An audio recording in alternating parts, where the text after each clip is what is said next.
ఇవాళ ఓటింగ్కి వచ్చానండి నేను. ఇక్కడ మీ ట్రాన్స్జెండర్ వాళ్ళకు కూడా ఇక్కడ సమాన హక్కులు ఉండి ఓటింగ్ చేయడానికి కూడా అవకాశాలు ఉంటాయి కాబట్టి ఇక్కడ ఎలక్ట్రానిక్ చేయొచ్చు లేదా పేపర్తో కూడా చేయొచ్చు అన్నమాట. ఓట్ హక్కు అనేది మనందరం ఎప్పటికీ అందరికీ తెలుసుకొని అందరికీ మన వాయిస్ వినేలాగా చేయాలి తప్పకుండా. ఇదిగోండి,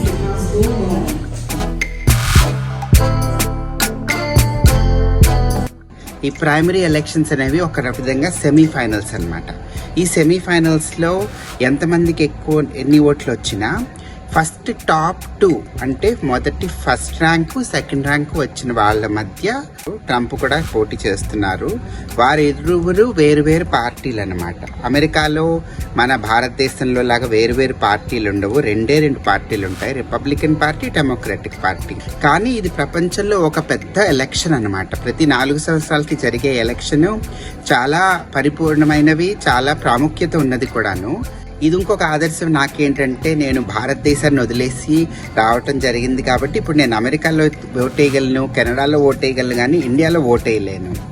అది అనుకోండి ఏదో ఒక విధంగా ఒక వేరే విషయం అని. కానీ ఇప్పుడు ఆ ఇండియాలో కూడా ఎలక్షన్స్ అవుతున్నాయని నేను చాలా హర్షిస్తున్నాను, చాలా ఎక్సైటెడ్గా ఉన్నాను.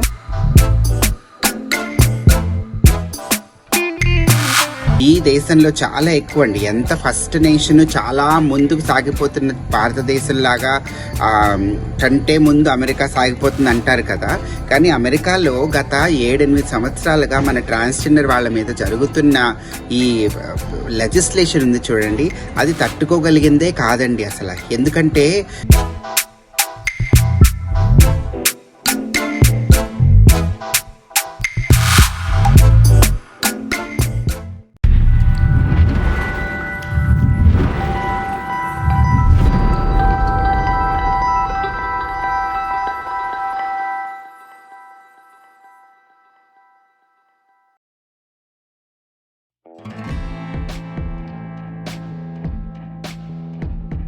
హలో ఫ్రెండ్స్, నేను మీ ట్రాన్స్జెండర్ అంజలిని మాట్లాడుతున్నాను.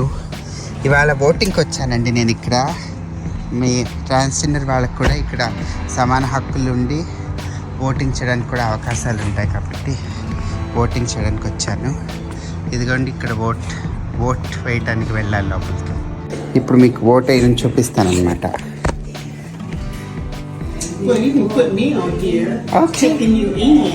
ఇప్పుడు నన్ను చెక్ ఇన్ చేస్తున్నారు ఇక్కడ అందరికి. This is your first time voting? No, I voted many times before. Oh, okay. Yes. So we're going to check you in. Last name is Coke in, and then we have English, Spanish, and Chinese language. English. Accept. Then I need you to go and verify this for me. Let's make a mental note. I gave you back your ID card. Okay. Yes. And then I need you to go ahead and sign right here. Love it. And we're going to go ahead and hit signing. Okay. And let's give you your card. అవును, ఇప్పుడు నాకు card ఇస్తున్నారండి vote వేయడానికి. Then you will take this piece of paper and you go around the corner right there, and then they give you a ballot. Okay. See? Give you a ballot. Thank you so That's much. it. That's all. Thank you. ఇప్పుడు మనం next స్టేషన్కి వెళ్తున్నాం. ఇప్పుడు మనం ఇక్కడ electronic చేయొచ్చు లేదా పేపర్తో కూడా చేయొచ్చు అన్నమాట. హాయ్, ఇది మన పోలింగ్ బూత్. ఇక్కడ పోలింగ్ బూత్కి వచ్చాను. ఇప్పుడు కంప్యూటర్లో ఎంటర్ చేస్తాను నా చాయిసెస్. ఎన్నో ఎలక్షన్స్ ఉన్నాయి. ఓట్ హక్కు అనేది మనందరం ఎప్పటికీ అందరికీ తెలుసుకొని అందరికీ మన వాయిస్ వినేలాగా చేయాలి తప్పకుండా. ఇదిగోండి, ఇక్కడ చూడండి, రకరకాల ఆప్షన్స్ ఉన్నాయి మనకి ఎవరికి ఓట్ వేయాలన్నా.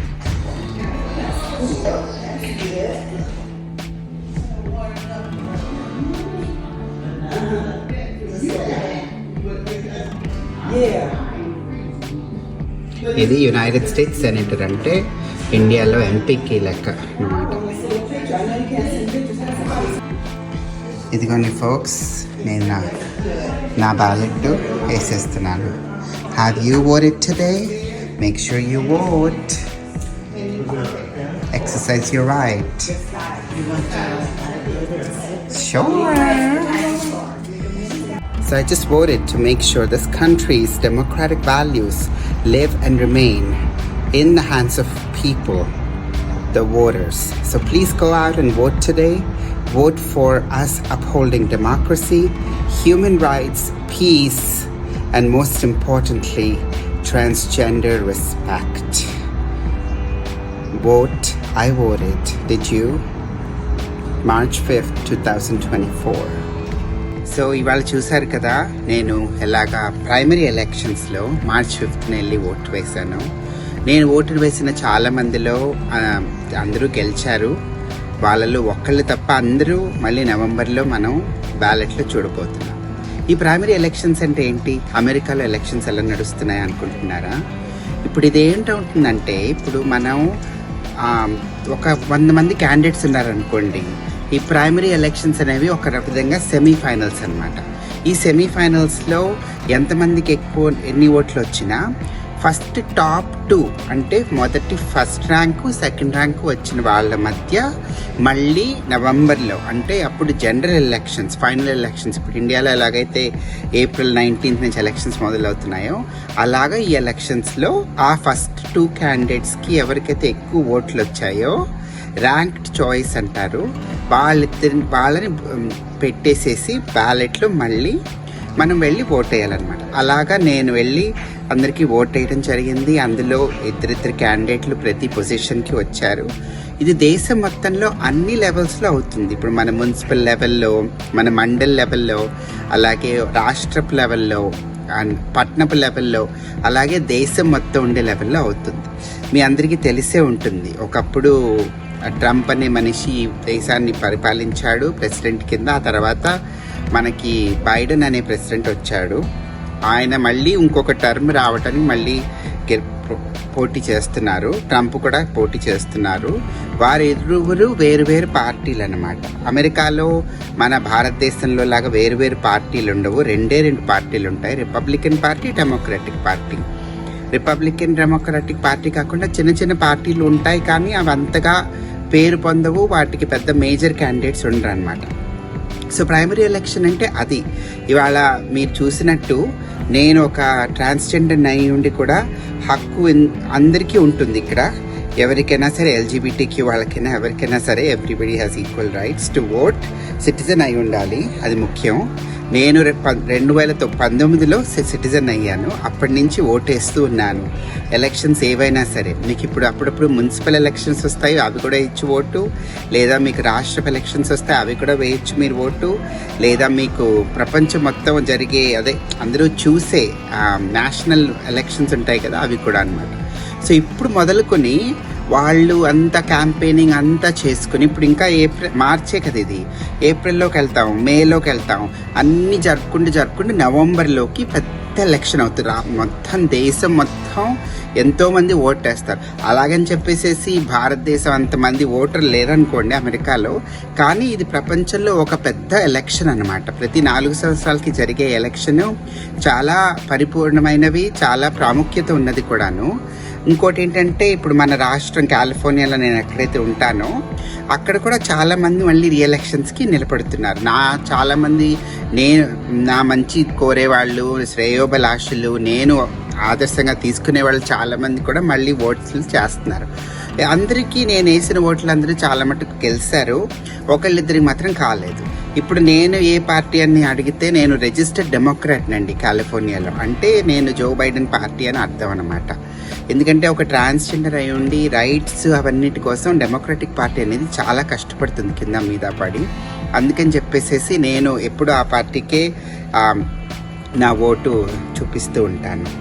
సో అదండి, మీరు ఇప్పుడు అర్థం చేసుకున్నారు కదా ప్రైమరీ ఎలక్షన్ అంటే ఏంటి అని.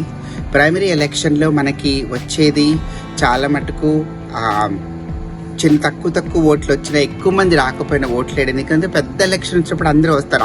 ఫస్ట్ 2 క్యాండిడేట్స్ ఎవరైతే ఏమైంది మేము అప్పుడు వచ్చేస్తామంటారు కదా. అలా కాకుండా మనం ముందు నుంచి మన బాధ్యతని, మన పౌర హక్కులనే కాకుండా మన యొక్క బాధ్యతల్ని కూడా పౌరుల కింద ముందుకెళ్ళి ఒక నాగరికత చూపించి ఈ ఓట్లు వేయడంతో మనం మన దేశంలో నుంచి వచ్చి ఇంకో దేశంలో ఉండి ఆ దేశానికి సిటిజన్ అయ్యండి అక్కడ జాతీయం పుచ్చుకుని అక్కడ మళ్ళీ ఓటు వేయడం అనేది చాలా గొప్ప. ఇది ఇంకొక ఆదర్శం నాకేంటంటే, నేను భారతదేశాన్ని వదిలేసి రావటం జరిగింది కాబట్టి ఇప్పుడు నేను అమెరికాలో ఓటు వేయగలను, కెనడాలో ఓటు వేయగలను, కానీ ఇండియాలో ఓటు వేయలేను. అది అనుకోండి ఏదో ఒక విధంగా ఒక వేరే విషయం అని. కానీ ఇప్పుడు ఆ ఇండియాలో కూడా ఎలక్షన్స్ అవుతున్నాయని నేను చాలా హర్షిస్తున్నాను, చాలా ఎక్సైటెడ్గా ఉన్నాను. అఫ్ కోర్స్ బాగా పనిచేసే వాళ్ళు ఎవరో మనందరికీ తెలుసు, మన కళ్ళ ముందే చూస్తున్నాం. మనం గత 10 సంవత్సరాలుగా జరుగుతున్న నిర్మాణం, ముందుకు సాగుతున్న విధానం చూస్తుంటే మీ అందరికీ నేను చెప్పాల్సిన అవసరం లేదు, వేరేగా అతిశయోక్తి కూడా కాదు అది. సో ఇదండి ఎలక్షన్స్ అనేది మనకి ట్రాన్స్జెండర్ వాళ్ళకి, ఎల్జిబిటిక్యూ వాళ్ళకి చాలా ముఖ్యమైనది. ఎందుకంటే ఇక్కడ ఇండియాలో లాగా మీకు ఇప్పుడు సెనెట్ ఉంటుంది, హౌస్ ఉంటుంది, అసెంబ్లీ ఉంటుంది. ఇది లోక్సభ, రాజ్యసభ లాగా వాటిలో చాలా చాలా రూల్స్ పాస్ అవుతాయండి. ఆ రూల్స్ పాస్ అయినప్పుడు మనం చాలా జాగ్రత్తగా ఉండాలి. లేకపోతే మన లాంటి ట్రాన్స్జెండర్ వాళ్ళకి ఉండే కష్టాలు ఈ దేశంలో చాలా ఎక్కువ అండి. ఎంత ఫస్ట్ నేషన్ చాలా ముందుకు సాగిపోతున్న భారతదేశంలాగా కంటే ముందు అమెరికా సాగిపోతుంది అంటారు కదా. కానీ అమెరికాలో గత 7-8 సంవత్సరాలుగా మన ట్రాన్స్జెండర్ వాళ్ళ మీద జరుగుతున్న ఈ లెజిస్లేషన్ ఉంది చూడండి, అది తట్టుకోగలిగిందే కాదండి అసలు. ఎందుకంటే మీకు ఏమవుతుందంటే అక్కడ ఎవరో ఎక్కడో మన మీద ద్వేషం పెంచుకుని ఒక లాస్ని తీసుకొస్తున్నారండి. ట్రాన్స్జెండర్ పిల్లల్ని కానీ, ట్రాన్స్జెండర్ పెద్దవాళ్ళని కానీ, ట్రాన్స్జెండర్ ఉద్యోగాలు చేసుకునే వాళ్ళని కానీ, వీళ్ళందరినీ ఎలాగో అలా వివక్ష చూపించాలని ఏకంగా న్యాయాలే తీసుకురావడానికి ప్రయత్నిస్తున్నారు. అలా న్యాయాలు పాస్ కూడా అయ్యాయండి. లాస్ట్ ఇయర్ మన ఈ అమెరికా దేశంలో చాలా మటుకు లెజిస్లేషన్ పాస్ అయిందండి. ఆ లెజిస్లేషన్లన్నీ మనం మార్చుకోవాలంటే సరైన వాళ్ళు ప్రభుత్వాన్ని నడపాలి. లేకపోతే మన ట్రాన్స్జెండర్ వాళ్ళకి హక్కులు పోవటమే కాకుండా మనం ఇంకా వెనకబడిపోతాం. అమెరికాలో పరిస్థితి అదే. ఇప్పుడు మనం ముందుకు వెళ్ళకపోవడం కాక వెనకాలకి 10 అడుగులు వేసినట్టుంది. ఎందుకంటే చాలా మటుకు లెజిస్లేషన్ వెనక్కి వెళ్ళింది. ఇప్పుడు మనకి కొన్ని రాష్ట్రాల్లో 41 రాష్ట్రాల్లో, అంటే అమెరికాలో ఎన్ని రాష్ట్రాలు ఉన్నాయి, 54 రాష్ట్రాలు ఉన్నట్టున్నాయి. 54, 52 నాకు తెలియాలనుకోండి, మర్చిపోయాను. దాంట్లో 86% రాష్ట్రాలు, అంటే 41 రాష్ట్రాల్లో ఏదో ఒక లెజిస్లేషన్ ఉంది, ఏదో ఒక లా ఉంది, ఏదో ఒక ఆర్డినెన్స్ ఉంది, ఏదో ఒక పాలసీ ఓట్ వేయడానికి అసెంబ్లీలోనో లోక్సభలోనో జనాలు రెడీ అవుతున్నారు. అవన్నీ పాస్ అయ్యాయనుకోండి, ఒక ట్రాన్స్జెండర్ మనిషి అనేవాడు, ఈ మనిషి వాడు, ఆమె, తను, అలాగే ఏదన్నా అనుకోండి, చాలా కష్టం అండి అమెరికాలో బతకడం. అందుకే నేను కాలిఫోర్నియాలో ఉన్న ఒక అదృష్టంగా భావిస్తాను. ఎందుకంటే ఈ రాష్ట్రంలో మనకున్నంత హక్కులు ట్రాన్స్జెండర్ వాళ్ళకి ఇంక ఏ రాష్ట్రంలో ఈ దేశంలో లేవు. ఈ దేశంలో 3 రాష్ట్రాల్లో మంచి హక్కులు ఉన్నాయి ట్రాన్స్జెండర్ వాళ్ళకి. హక్కులు అంటే ట్రాన్స్జెండర్ చిన్నపిల్లల దగ్గర నుంచి ట్రాన్స్జెండర్స్ వాళ్ళు ఉన్న ఫ్యామిలీస్, అంటే తల్లిదండ్రులు ఎవరికైతే ట్రాన్స్జెండర్ పిల్లలు ఉన్నారో వాళ్ళ నుంచి ట్రాన్స్జెండర్ పెద్దవాళ్ళు అయ్యండి, నాలాగా ట్రాన్స్జెండర్ ఇమిగ్రెంట్స్ అంటే వలస వస్తారు ఇంకో దేశం నుంచి, వీళ్ళందరికీ ఉండే హక్కులు ఎక్కువ కాలిఫోర్నియాలో కాకుండా ఇంకొక 2 రాష్ట్రాల్లోనూ ఉన్నాయి దేశంలో. అంటే మనం ఇంకా ఎంత మెరుగుపడి ముందుకెళ్ళాలో ఆలోచించండి. అలాంటప్పుడు నేను చెప్పదలుచుకున్నాను, ఒక ట్రాన్స్జెండర్ కిన్నర్గా ఆమె ఇండియాలో నేను చిన్నప్పుడు తన్నులు తిని పడ్డ కష్టాలు చూస్తూ ఇప్పుడు చూస్తే నాకు అనిపిస్తుంది, మన భారతదేశం చాలా ముందుకు సాగిందని. ఇంకా చాలా సాగాలి, మనకి ఇంకా మర్యాదలు, అర్హతలు, హక్కులు చాలా ఉండాలనుకోండి. కానీ ఇప్పటికి బాగా సాగిందని నేను ఆశిస్తున్నాను. ఇదండి అయితే నేను ఇవాళ మీతో చెప్పాల్సి అనుకుంది. తప్పకుండా లైక్, షేర్, సబ్స్క్రైబ్ ట్రాన్స్జెండర్ అంజలి అమెరికాలో.